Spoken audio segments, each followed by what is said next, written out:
Hello. Welcome to the transportation seminar at Portland State University. Today we have two local speakers, Andree Tremoulet and Ryan Dann.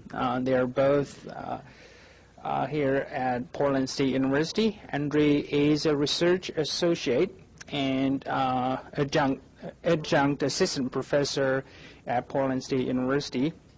Ryan, he just informed me, is not exactly as the online title he listed on our website, is currently a PhD student in our urban studies program at Portland State University. And for today, they will be talking about the location-efficient housing and low-income household in the Portland region. With this brief introduction, I will give the room to Andree and Ryan. Well, hi there. So I'm not your typical presenter for a class like this. I'm mostly a housing researcher. So you're probably wondering, okay, why are you here? I'm here because there is a huge intersection between issues that affect transportation and issues that affect housing. And I'm working with Ryan Dann, who is a transportation researcher, and also Arlie Adkins, who actually used to be here at Portland State, but now is at the University of Arizona. Okay, I just got the message that my microphone wasn't working so well. Is that better now? Okay, we're good. We have a little technical difficulty here. Right now.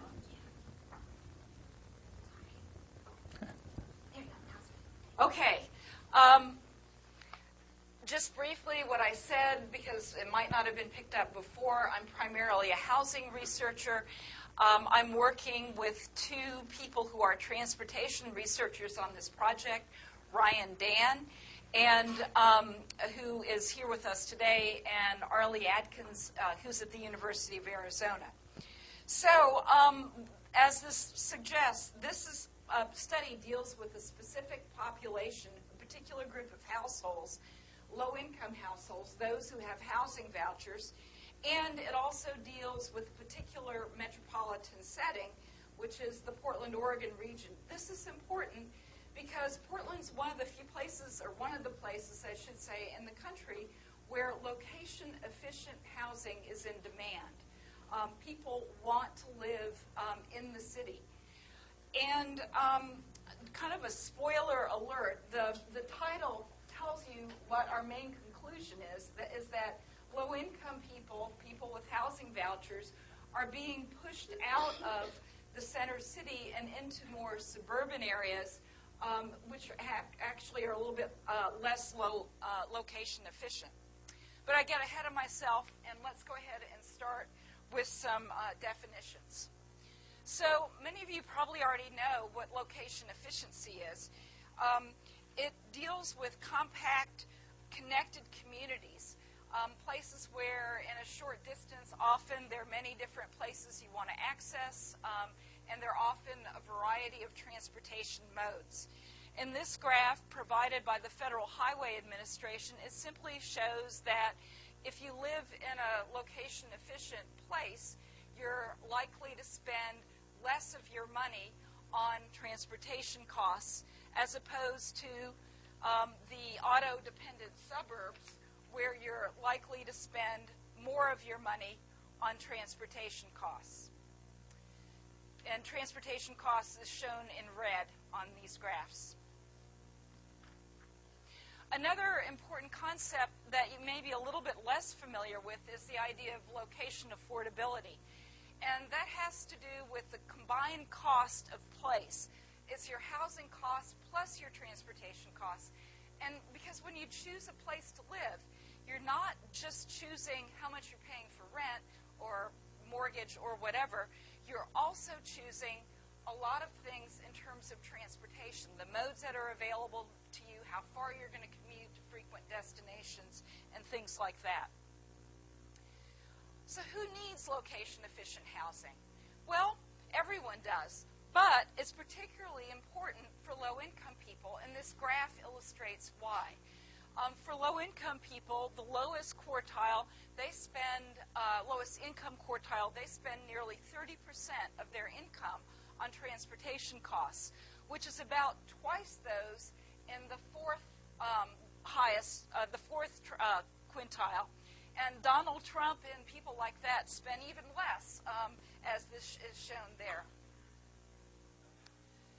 Another definition I wanted to touch on is, what are housing choice vouchers? Housing choice vouchers help low-income people be able to afford housing in the marketplace. So rather than being physically limited to housing in particular geographic places like public housing that might be subsidized, they're able to get a housing voucher which pays a portion of their housing costs, and then they can go rent in the private market.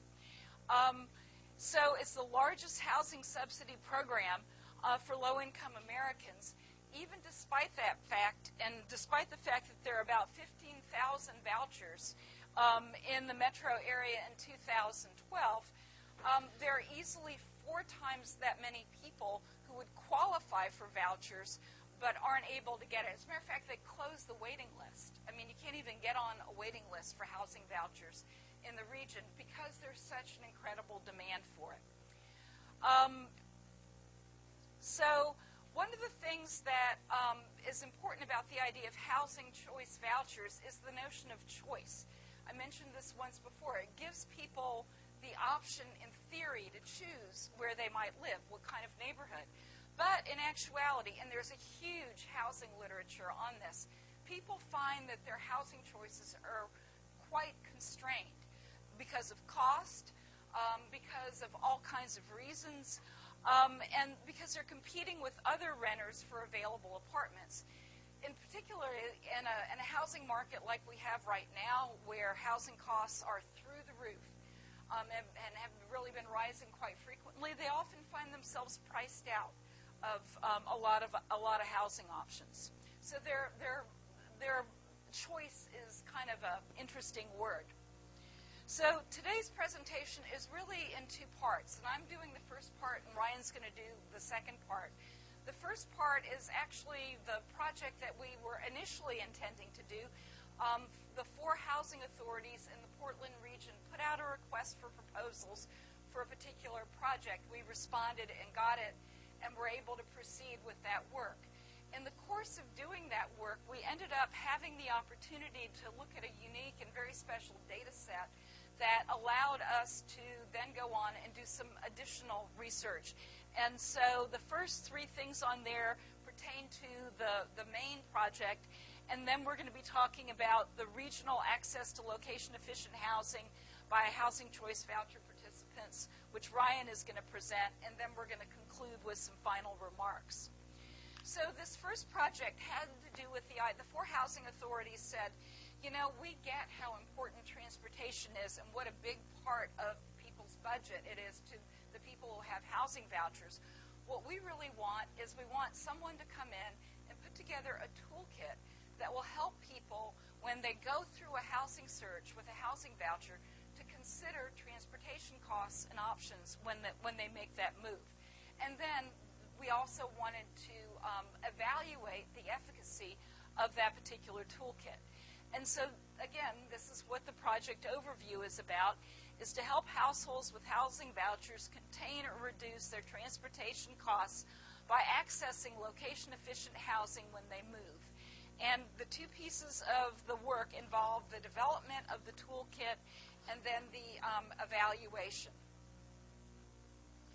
So the toolkit development process had 3 parts. The first thing is that we were working with 4 different housing authorities. They have vastly different ways of administering their housing voucher program. They all have to follow certain common rules, but in terms of the amount of interaction that they have with clients, how little or even less they get involved in the housing search process with their clients, varied from housing authority to housing authority. So we needed to put something together that worked in a variety of contexts. We also wanted to make sure that our research was grounded in the knowledge, the wisdom, and the experiences of people who have housing vouchers. we didn't want to have some great idea and then totally miss the mark because we were telling people things that they already knew, or we were getting too wonky on them. So we needed to try to understand their reality. And also the pressures that they face, which ended up being a really important part of the study. Another piece was that we looked at promising practices and models, and all those things together led to the prototype toolkit.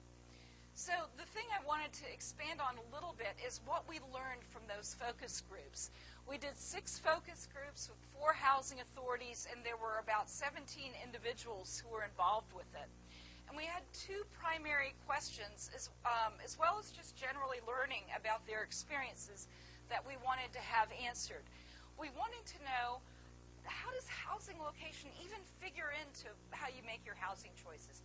Or is it based on, whether the units are big enough? A big thing is whether or not something has a dishwasher, or if you're able to access where's the laundromat. So very often unit characteristics are very important. So we wanted to understand what role location played. And we wanted to understand what location efficiency meant to them. Well, here's what we found. We found that location mattered to some movers, not all movers. And for example, one person, all he did is he had a very basic approach to how to find a house. He was not high tech. He found a phone book. He went through all the listing of rental agents, went through the listing, called them, found out if they had anything in his price range, and if they didn't, he went on to the next one. He called over 100 listing agents. Other people were a little bit more focused on location. For example, one person drove around a neighborhood that was close to where her mother lived because it was important to her to be close to her mother. Other times, one person wanted to be close to a convenient the Max line because they worked at the Rose Quarter, and they wanted to be able to make it easy for them to get to their job. So in certain places, in certain instances, location did matter. In other cases, it was definitely secondary. One other thing I want to mention is that certain search methods and tools force people to choose locations anyway. For example, if you're going on certain websites to search, you might look in specific geographic areas in terms of your search. You might look in Southeast Portland, you might look in Gresham, or places like that for listings. And so in some cases, the tools themselves force people to look in a particular area. The other really interesting finding that we had is that our academic concept of location efficiency mattered less to the people that we talked with than something that we're calling personally efficient locations. So the walkability of a site and so forth mattered less to them than access to specific locations that they knew personally they needed to get to on a regular basis. In one case, it was the place where someone had dialysis done multiple times a week. Another case, it had to do with their sister who babysat their kids. And so, again, some of those locations were not transferable. Other locations were. Where you shop, your grocery store, and some of them, like your church was important to a lot of the people that we talked to, was somewhere in the middle. Maybe you're willing to switch, maybe you're not, depending on where you are. So we came up with this idea of personally efficient locations, and we found a tool that allowed, that was already available, that allowed people to identify kind of the commuting zone that consisted of locations that were personally efficient for them. So Walk Score Apartment Finder is done by the Walk Score people that you're probably familiar with. What it does is it allows you to enter in multiple locations. This one just shows a single location that you go to on a regular basis.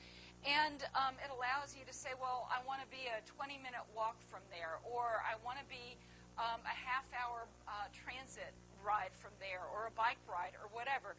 And so then it draws the commuting zone. And then WalkScore goes and scrapes information off the internet about listings that are available. And then you can actually search those listings by bedroom size and price. Now, many of these bedroom sizes and prices, or many of the prices, were beyond what our individuals could afford. Not all of them, some of them. But the idea of having this commute map was an important idea. So the other tool, another tool that we incorporated, we did a 6-minute introductory video, which unfortunately we can't show you today. So I'm just showing you a single slide, but I'd be happy to make it available online if anyone is interested in viewing it. And again, we really wanted to respect what people already know. Low-income people track their finances pretty closely. However, the notion of tracking your transportation costs can be a little harder to do because you pay your rent all at once in a month, and you know how much that is. But transportation costs, especially unless you have you're buying a Max Pass or something like that where you pay one price for the month, it kind of adds up a little bit at a time. And some of the costs only happen every now and then, like repairs. But again, I mean, that's a cost. And insurance, you maybe only pay that twice a year or once a year, depending on who your insurer is. So to be able to get a handle on transportation costs, it was really important that we emphasize how important transportation was. Because they might have been thinking about it, but maybe they didn't really know it was 30% of their budget, just simply because how the expenses come into them. And so the video covered that. We had some other tools. We had a series of print pieces that they were able to use. One was this introductory brochure. That's the one with the blue house. Looking for a place to live that covers some of the same information that was on the video. We have a little worksheet that allows people to compare in very rough terms how much they're going to spend on transportation costs comparing two different housing options. Maybe where they are and maybe where they're thinking of moving to, maybe two different options. And then we had a third brochure. The housing authorities had checklists that things that you might want to check when you go to check out an apartment, like make sure the water really runs and the toilets flush. Well, along with those toilets flushing, we actually put on the checklist some things to check out while you're on site about transportation. So you're literally there. Where's the bus stop? Where's, how far is this from XYZ that you need? Where's the nearest grocery store? Those kinds of things. So that you will be thinking about those things kind of as you evaluate an individual apartment. Well, I wanted to tell you that we could not have done this work at a less auspicious time. Because, again, as I said at the very beginning, people are just simply trying to find a place to live. They often don't have choices. And so it's such a tight market, they'll often grab the first place that meets their parameters. But we needed to do this evaluation, and we did. So let me tell you about it. I'll tell you in advance that we didn't find a significant difference. We weren't able to prove that our toolkit worked in this market. But let me tell you what we did get out of it. So the research design involved a control group and an intervention group. We had a two-wave survey, so before people moved, before people saw the toolkit, after people moved, after people saw the toolkit. We measured perceptions, preferences, and behaviors with respect to the built environment, transportation modes, and factors affecting how they choose their housing.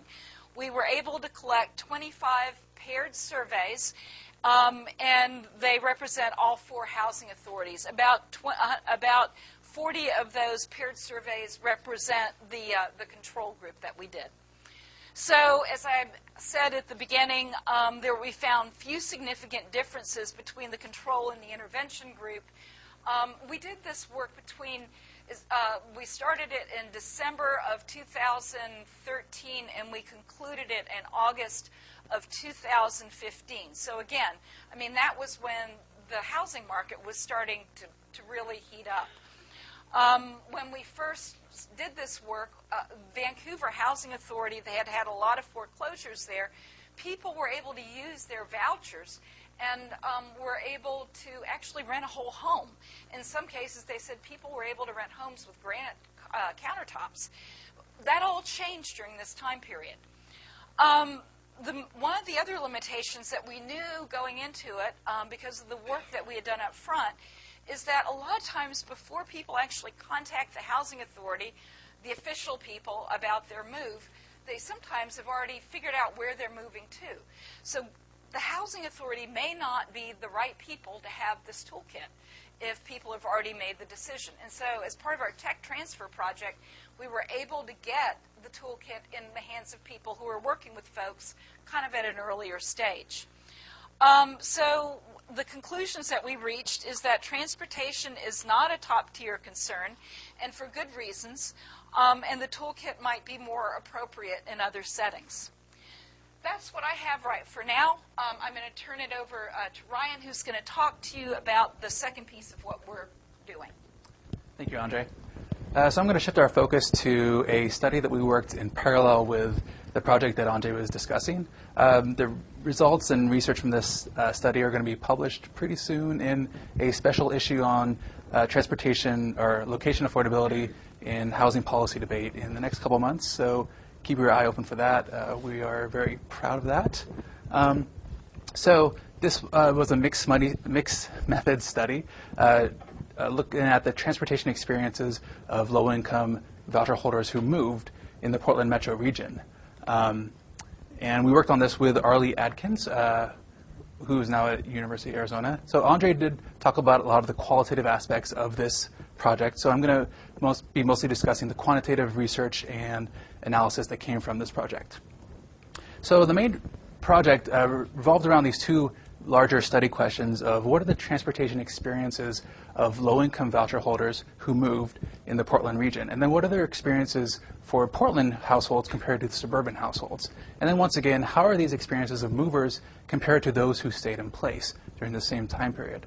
So luckily we had great contacts at the housing authorities that provided us a tremendous data set of over 13,000 voucher holders. And across the metro region, 3 of the housing authorities provided this data set for us. And within this data set, we were able to analyze, determine that around approximately 2,000 of these households moved during our study's time period. Roughly half of these within the city of Portland and half of these within the suburbs.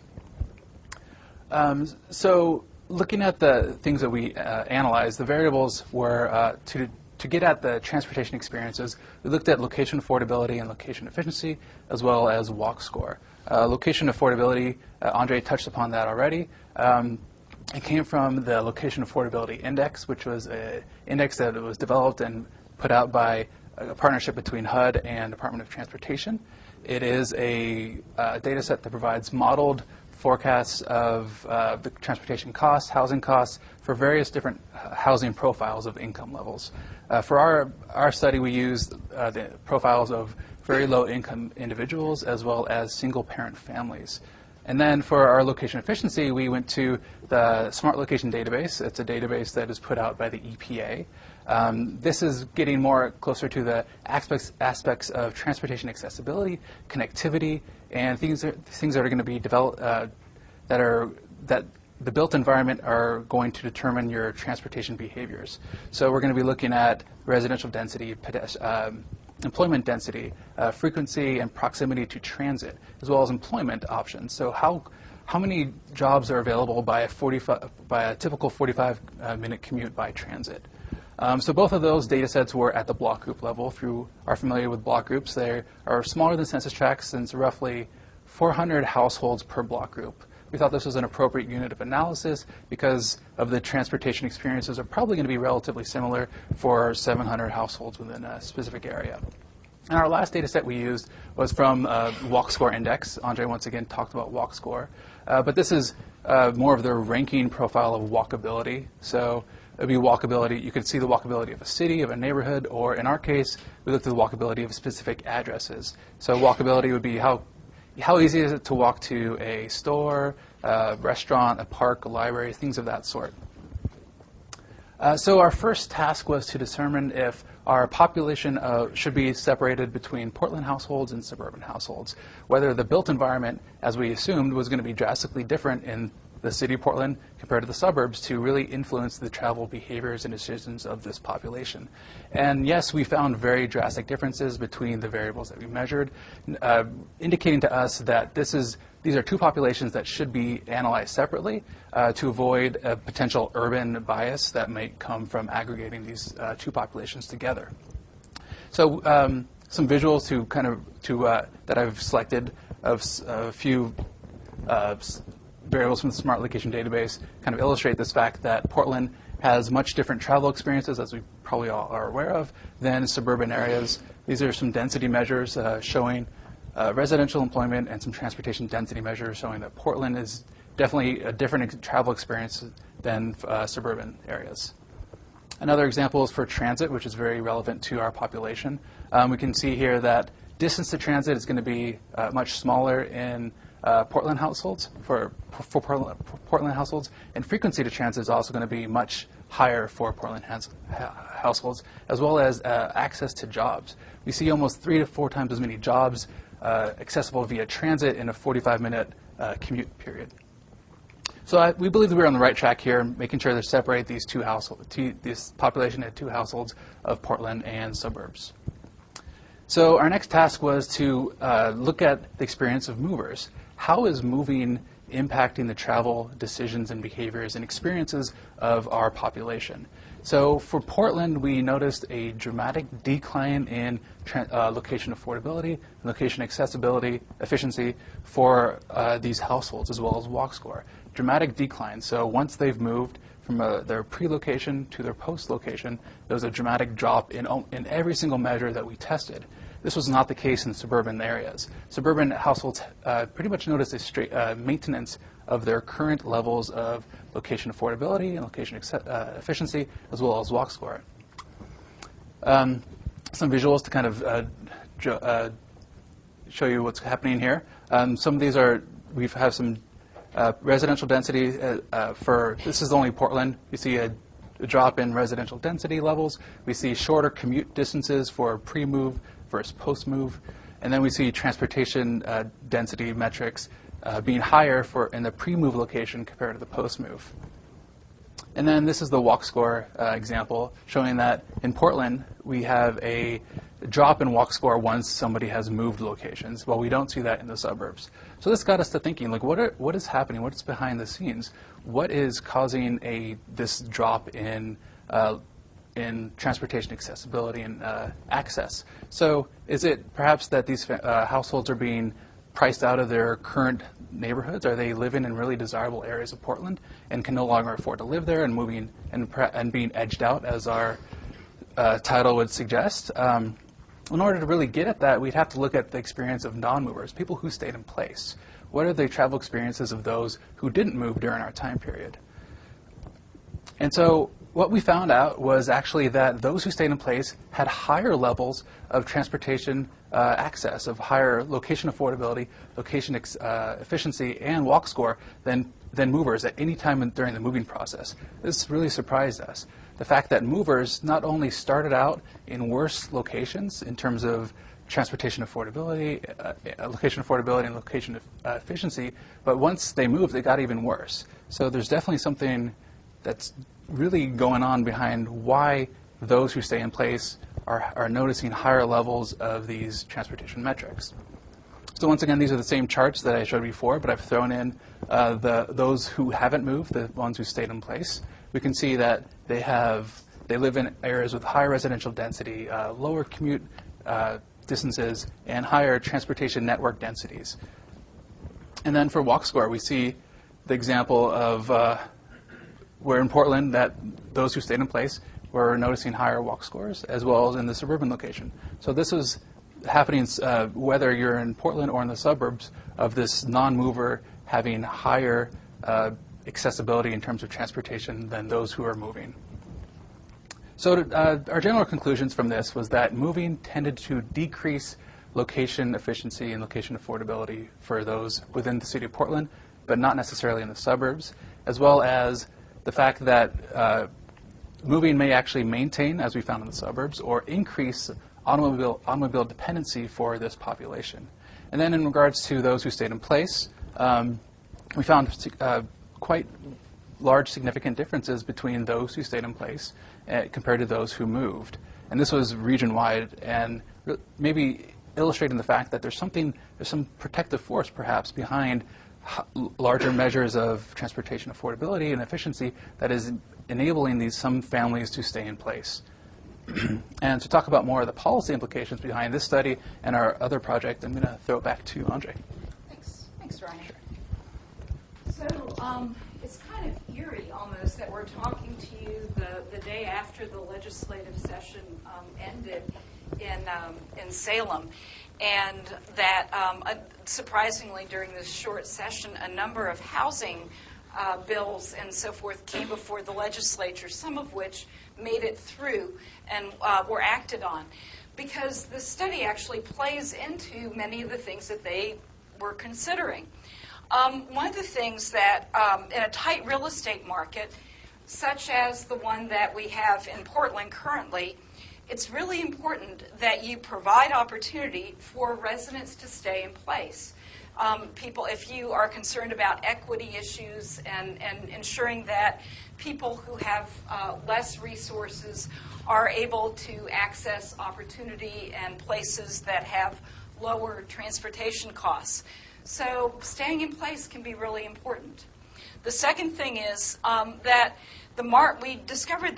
we concluded that the market unaided is not likely to produce location efficient housing for low-income households, simply because that kind of housing is in demand for higher-income households, and they're going to be priced out of the market. So the only way that you're going to have location-efficient housing for low-income households is if it is created by intention and policy.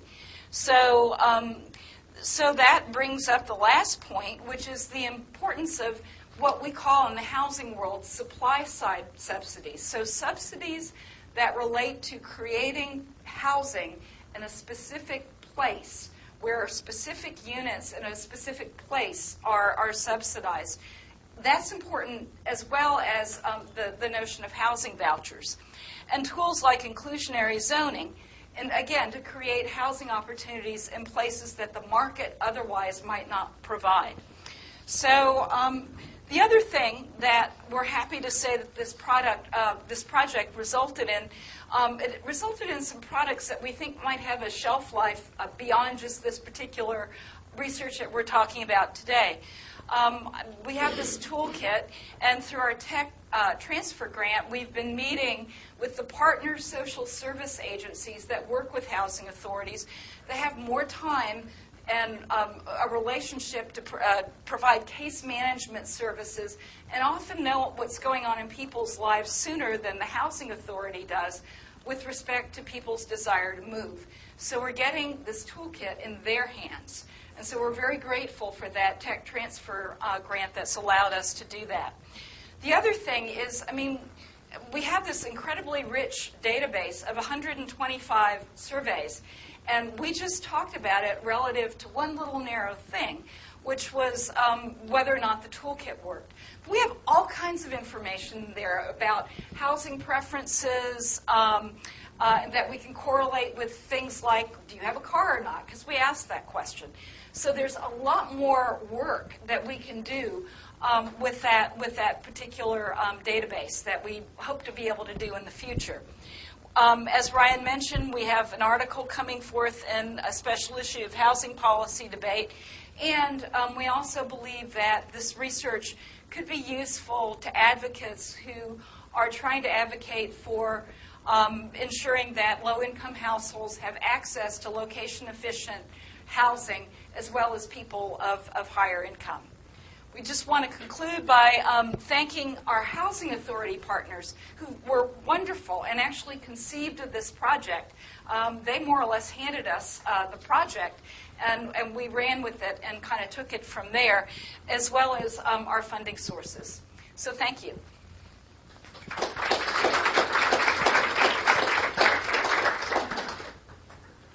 So I guess we take questions now? Okay. You can reveal questions. Okay. For student register for the class, announce your name, please.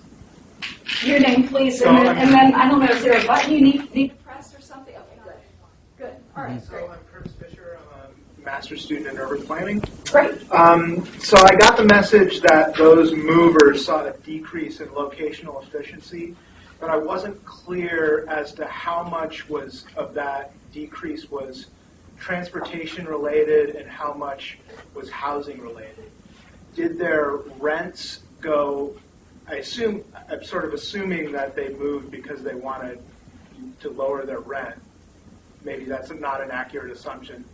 But did the savings or the increase in rent offset the cost in transportation? And I understand your question. The final outcome, was it, in the final analysis, was it better or off or not for the person? Well, the answer is complicated because of housing vouchers. But let me go to the first point. People move for a variety of reasons.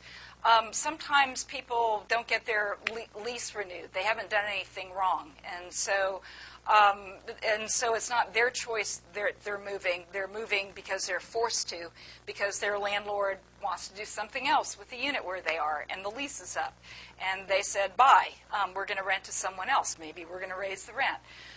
Sometimes people move because they've done something bad.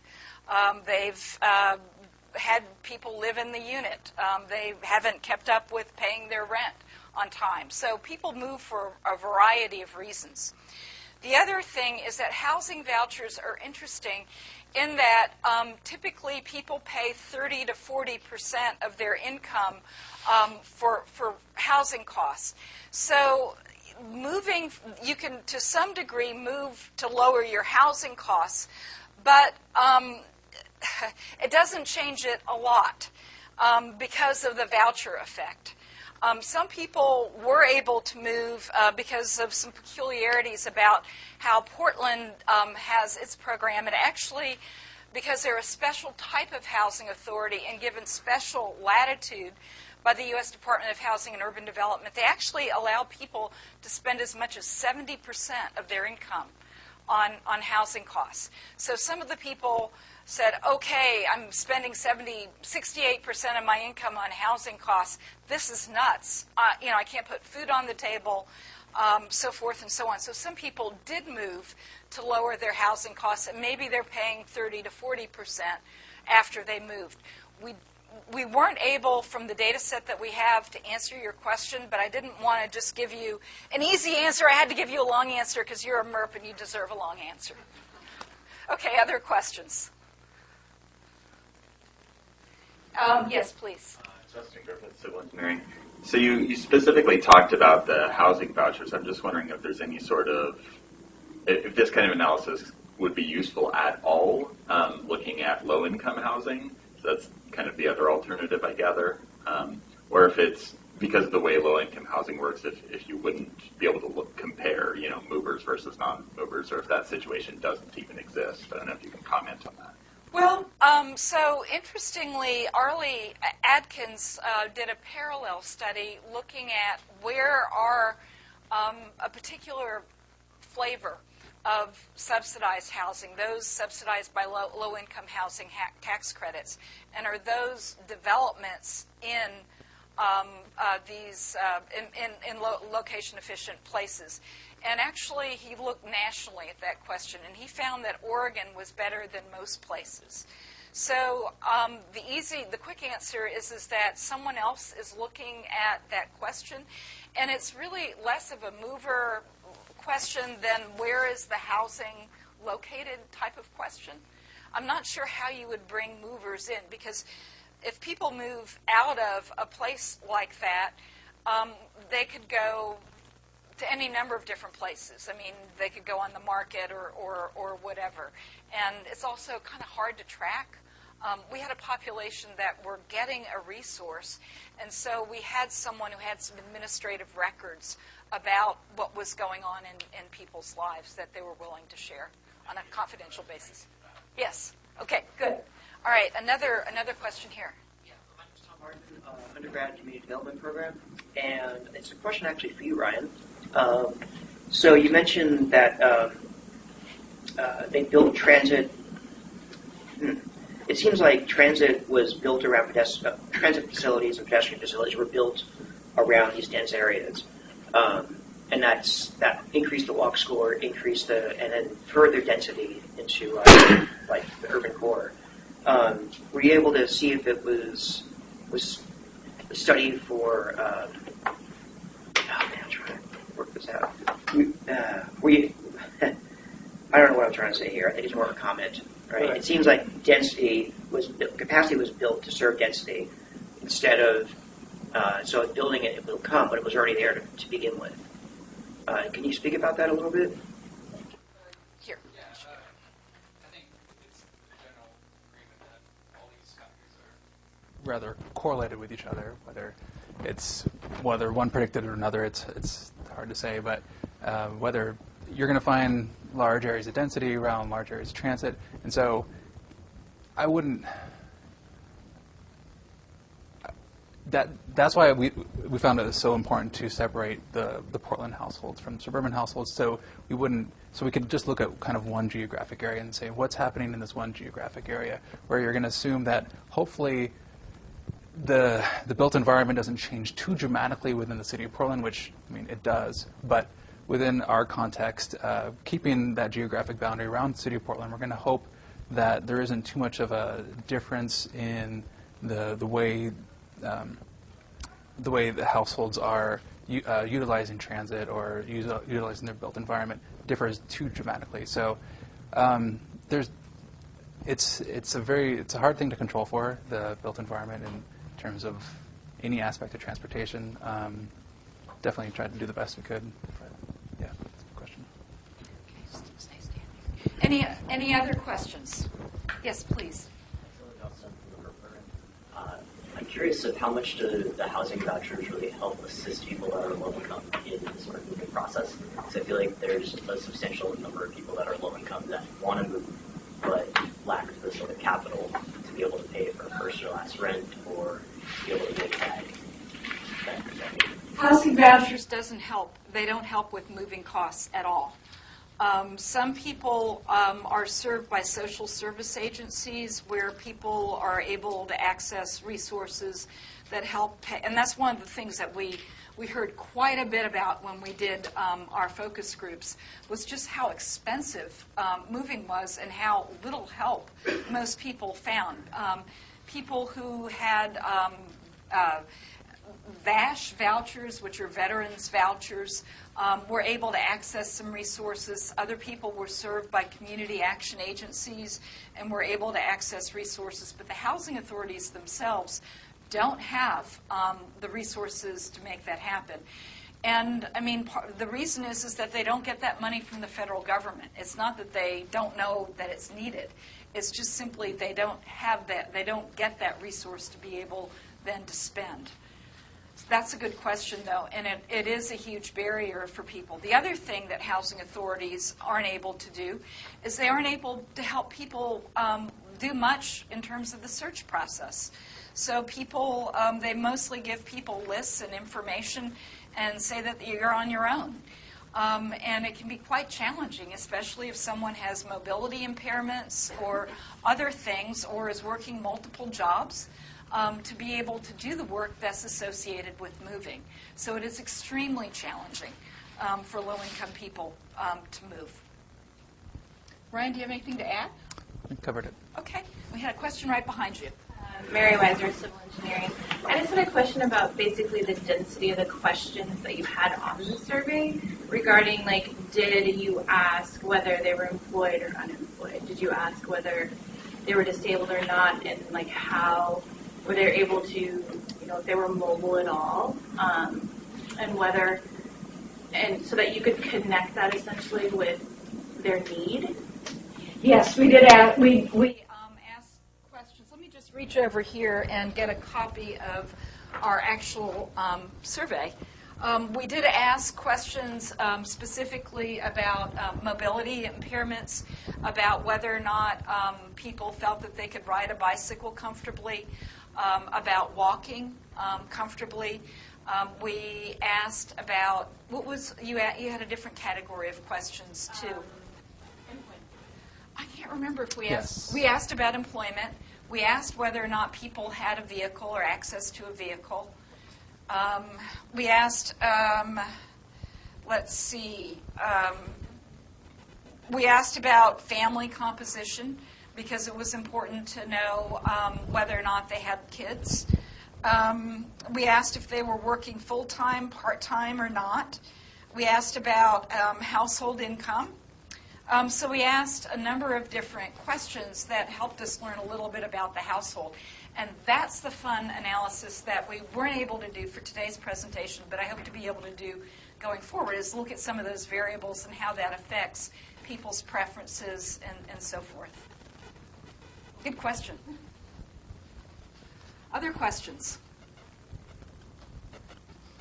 About probably more for Ryan or for Bill is when you talk about the Portland versus suburb, I suppose you use just city Portland versus the remaining of the Portland metropolitan area.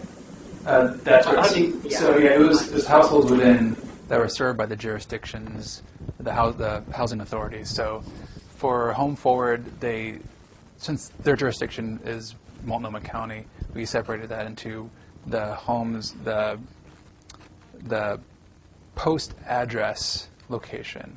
So where they lived, where they moved to was where we considered them residents of, and so the boundary was already set within the jurisdiction of. So it was City of Portland, and then if I assume that the housing authority jurisdictions follow the county lines. They do.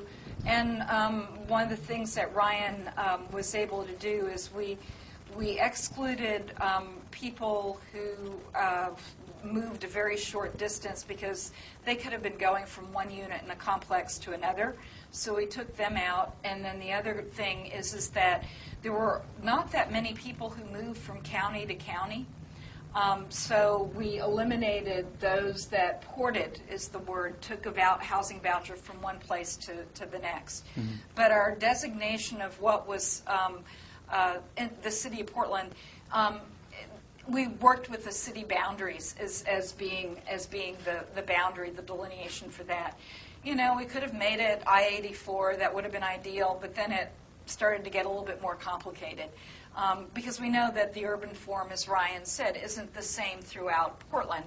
But I think it's probably more similar on average inside Portland than it is the balance of Multnomah County, Clark County, and Washington County were the other places that we looked. Mm-hmm. So it was an imperfect division, but we still saw a real difference between the two.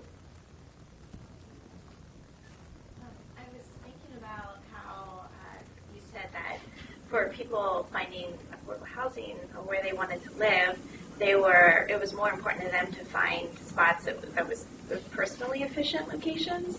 And so I was thinking, as we're citing, if we're building new affordable housing, like if we want to trying to find the best areas to develop housing, like how do you go about that? Like, what can we learn from this? Like, where to cite some of those new developments?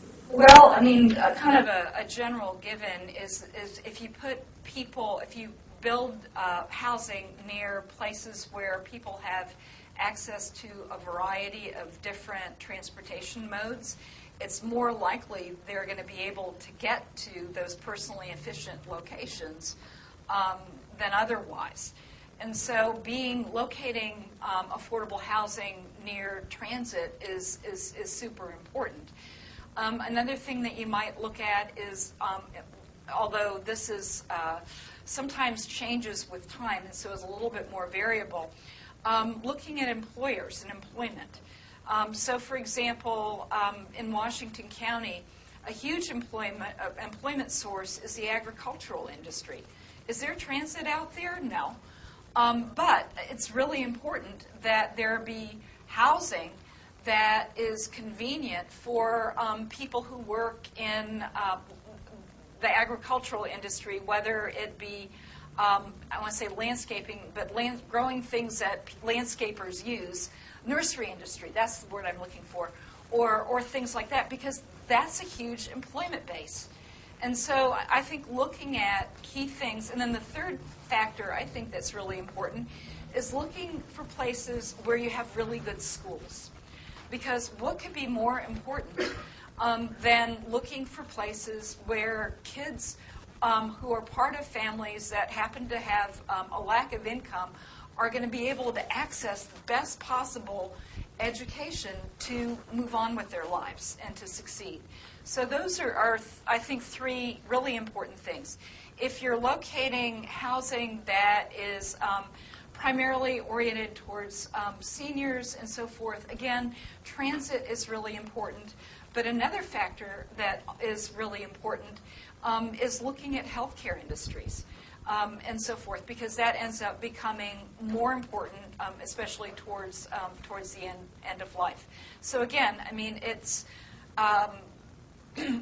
knowing. I think what you're talking about is something that I'd love to do some more research on. This question about, well, okay, so location efficient isn't it? Personally efficient locations are what we need to look at, and how does that sort out based on stage of life for people who are low income? Because often there are distinctions in terms of housing built for people who are elderly or disabled versus, housing that has multiple bedrooms and is best designed for households with families. So I would love to do some additional research on that question. Other questions? There is one online question probably related or something you already alluded to about the future research direction, in particular with the Toolkit, and I think that's what Ross asked about. Okay. Future research direction, in particular the Toolkit. What we will plan to do next. The Toolkit? No, just Toolkit in general.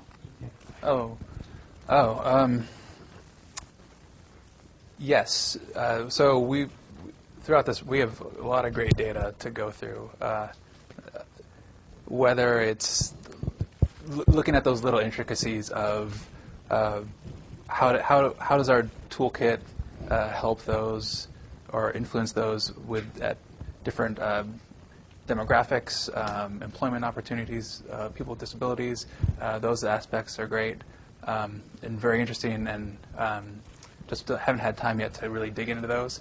And for the movers and non-movers, we could look at who are the landlords of those. Andree was mentioning to me that the landlords might be different between people who stay in place and those who are moving. Are the people who are staying in place are these developments that are owned by maybe more by community development organizations or other nonprofits? Maybe that's helping families stay in place. And then movers, are movers moving more often? We capture only one move in this time period, but some of the households are moving 3 or 4 times in 1 year. Like what is happening in that relationship? So what is the power of moving? How does moving really influence this population? In terms of the toolkit, what? I don't have any more bright ideas in terms of the toolkit other than to get into other markets. It's because right now, like I said, people are just trying to find a place to live. But hopefully maybe some other places in the United States, because Walk Score and some of the other tools that we've generated will work in other places. So getting it out beyond the Portland metro area would be desirable there. For example, it'd be really interesting to introduce the toolkit in a shrinking city, right? And to see how that might play out quite a bit differently. So that's just one idea. And then we talked about the data and my real interest in understanding more about personally efficient locations and slicing and dicing it in terms of specific populations. Thank you.